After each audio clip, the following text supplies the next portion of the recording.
ঘরে পিঁপড়া আসা কিসের আলামত?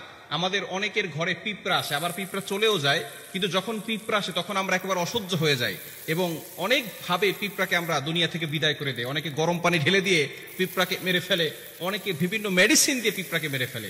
এই ঘরের ভিতরে পিঁপড়া আসা কিসের আলামত? পিঁপড়া যদিও ছোট্ট একটা প্রাণী, কিন্তু আল্লাহ তাআলা কিন্তু এই পিঁপড়ার ব্যাপারে একটা সূরা নাজিল করেছে, সূরাতুন নামল। নামল শব্দের অর্থ হচ্ছে পিপিলিকা।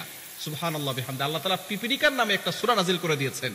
এবং সুলাইমান আলাইহিস সালাম যখন তিনি বাচ্চা ছিলেন তখন এই পিপিলিকার একটা ঘটনা আল্লাহ কোরআনে বলে দিয়েছেন। কোরআন খুলেন 19 নম্বর পারা 17 নম্বর পৃষ্ঠার 2-3 নম্বর লাইন, সূরাতুন নামলের 18-19 নম্বর আয়াতে আল্লাহ বলছেন, হাত্তা ইদা আতাউ আলা ওয়াদিন নাম ক্বালাত নামলাতু ইয়া আইয়ুহান নামলু দুখুলু মাসাকিনাকুম লা ইয়াহতিমান্নাকুম সুলাইমান ওয়া জুনুদুহু ওয়া হুম লা ইয়াশউরুন।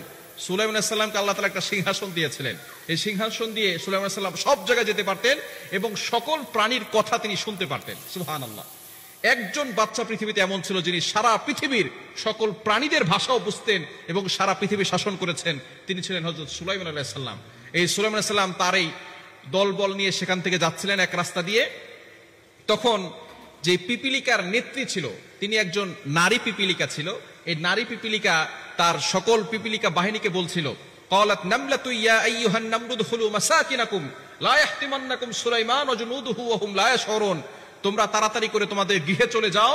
সুলাইমান আলাইহিস সালাম তার দলবল নিয়ে আসতেছে। সুলাইমান আলাইহিস সালাম তার দলবল নিয়ে আসতেছে। তাদের অজান্তেই তাদের পায়ের আঘাতে আমরা কিন্তু পিষ্ট হয়ে যেতে পারি। তাড়াতাড়ি সুলাইমান আলাইহিস সালামের দলবল আসার আগেই তোমরা তাড়াতাড়ি ভিতরে চলে যাও। সুলাইমান আলাইহিস সালাম এই কথা শুনলেন, শোনার পরে আল্লাহর শুকরিয়া আদায় করলেন আর বললেন, আল্লাহ, একজন পিপিলিকা সেও কথা বলছে, নেতৃত্ব দিচ্ছে, একজন পিপিলিকার মাথায় কতটা বুদ্ধি রয়েছে। আল্লাহর শুকরিয়া আদায় করলেন।